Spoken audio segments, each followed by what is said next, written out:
of your state. Now, if you click on that, it'll take you to a page where you can download a bunch of PDF files and whatnot, and a bunch of state-by-state specific information. One thing that you can get off of that link is a PDF file called Tobacco Stolen in the USA. Now, you download that, you open it up, it's a chart. It breaks down the 50 states in the U.S. into a bunch of different categories. One thing that's particularly interesting that they will do on that chart every year is that they will rank the states as to how they stack up in the number of adult deaths because of tobacco use. Now, by the 2010 stats, California was the number one state last year with adult deaths because of tobacco use. They had about 40,000 people die in their state alone last year just because of their tobacco habit. Now, California, no strangers to being on the top of that list. They've been there for well over a decade now. And you're probably thinking yourself right about now, well, that makes sense when they're number one. California, one of the biggest and definitely the most populated state in the country, so it stands to reason why they'd be number one on that list. And by that logic, you think that another large state like Texas would be number two on that list. Well, the number two state last year with adult deaths because of tobacco was the state of Florida, which is significantly smaller and less populated than the state of California. And Florida's numbers weren't too far out from California. They had right around 35,000 people or so die because of their tobacco habits in the state of Florida alone last year. And they're no strangers to being number two on that list. They've been there for about 5 or 6 years in a row now. So California was one, Florida was number two, New York clocked in at number 3 for 2010, Texas was 4, and Pennsylvania rounded out the top 5. Now those are the 5 states that had the biggest problem last year with adult deaths because of tobacco. Where do you think your state falls in the line on that list? Connecticut was tied for 29th last year with the state of Mississippi. Now, you're a little bit further down the food chain from what I just talked about with the top 5 states. However, being tied for 29th, you guys, it's still a pretty big problem here considering the size of your state, and you guys have been right around that area. But however, you kind of fluctuate back and forth between 29th and 30th over the last couple of years, but for 2010, you guys were tied for 29th with the state of Mississippi. And like I said, given the size of your state, that's still a pretty big problem right here, and one of the reasons why we're out here on the road doing these shows in your neck of the woods. There's a lot of other information you can get off of that graph. It's called Tobacco Stolen in the USA, and you too can download it over there at tobaccofreekids.org. So there's some numbers as far as people getting sick and dying from actually using the tobacco product, which brings me to my next point, and that is secondhand smoke. Now, if you guys have health class here, you've had health class in the past, and you've talked about tobacco, I'm sure your health teachers have spent a great deal of time discussing secondhand smoke. You don't even have to have health class to know about this issue. Just pick up a newspaper, turn on the television. They're talking about secondhand smoke in the media all the time. Why? They say that stuff's actually worse for you than if you were actually smoking the cigars and the cigarettes yourself. So that U.S. gun toll I gave you every year from tobacco use at over 400,000, cut that number in half. You got over 200,000 people every single year, right here in this country alone, that are getting sick and dying because of health complications due to long-term exposure to secondhand smoke. So think about that for a second. You don't even have to be a smoker yourself. You just have to be around someone that's doing it all the time, or an area where it's going on a regular basis, and then you two are putting yourself at risk. You're actually putting yourself at worse risk than the person that's actually using those products themselves. And after all, look at all the different things that are going on right now as far as laws are concerned all across this country to try to combat the secondhand smoke problem. It seems like lots of states are starting to go smoke-free these days. They're starting to pass statewide bans on smoking in most public places.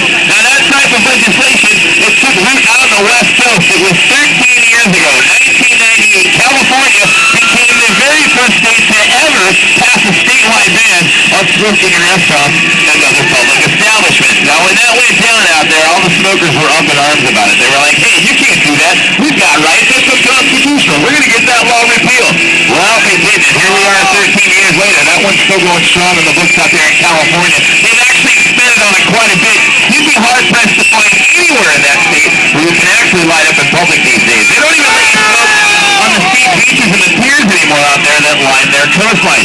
One thing that went into law out in California, this was a couple years ago, in 2008, this went into effect. There's a law in California now to where the police can pull people over if they see them driving around and smoking with children they believe to be under the age of 14 in the car. They can pull you over, write you a ticket, or if they think it's a serious enough offense, they can actually revoke your driver's license for a little bit. The letter of the law in California states that by smoking with children in the car under the age of 14, an buzzing into secondhand smoke, it's actually deemed a form of child abuse.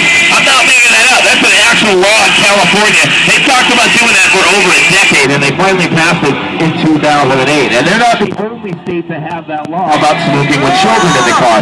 The state of Louisiana has a similar law, and so does Maine.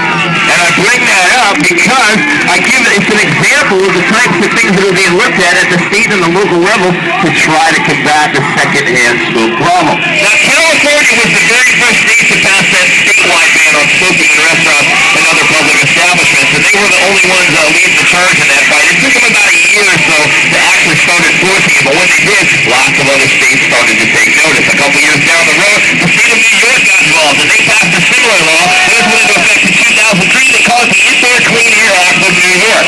So they were the second state to enact such a law. A little bit later, the state of Delaware got involved, and they enacted similar legislation. Now, it was just those three states for a little while, but over the last 5.5, 6 years or so, lots of other states are starting to get wise, and they're starting to jump on that anti-tobacco bandwagon. As a matter of fact, the current stat right now is that 28 out of the 50 states here in this country currently enforcing some sort of statewide ban on smoking in restaurants and other public establishments. Now, I already mentioned California, New York, and Delaware. You guys are on that list. You're one of the 28. Connecticut now has a statewide ban. But to give you an idea of some of the other states that are involved in that law, up here in your guys' neck of the woods, you got Vermont, New Hampshire, Rhode Island, Maine, Massachusetts, and even the state of New Jersey now have similar statewide bans. A little bit further down the East Coast, you got Maryland and North Carolina now have similar laws. Out in the Midwest, you've got Ohio, Illinois, Iowa, Kansas, Michigan, Wisconsin, Minnesota. Those last 3 or 4 states I just mentioned to you, they just enabled their laws within the span of the last year. A little bit further out west, you got Colorado, Nebraska,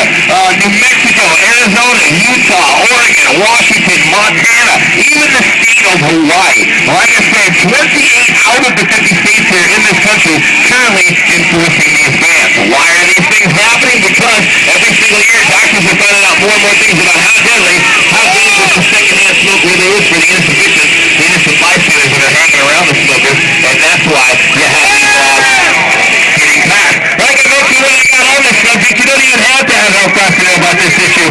Just check it out in the media.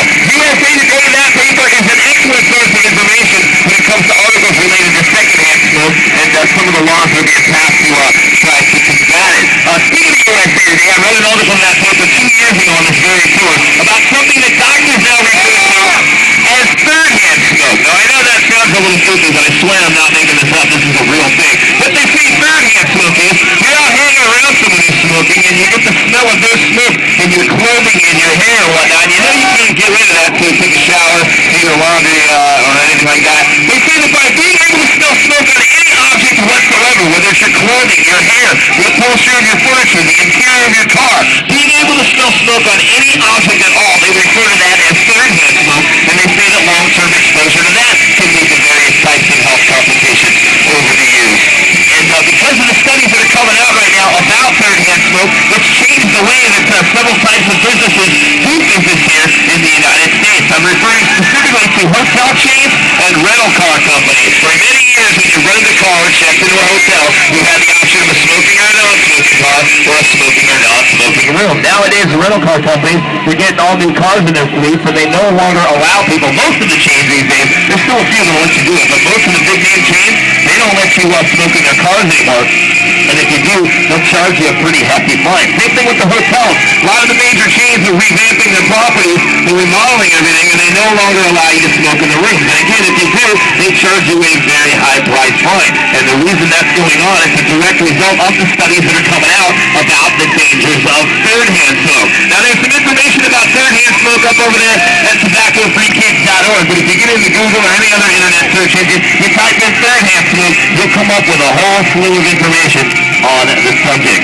So there's some numbers as far as people get sick and dying from actually using the tobacco products. Talk a little bit about second-hand smoke, and briefly about third-hand smoke. Here's another number for you, another possible trivia question at the end of the show. Did you guys know that there happens to be over 4,000 chemicals that go into the makeup of tobacco products? Think about that. There's over 4,000 chemicals in every single cigarette, every single cigar, every single tin of chewing tobacco. Of those over 4,000 chemicals, 69 of them are known carcinogens. The carcinogens are cancer-causing agent. That's the kind of stuff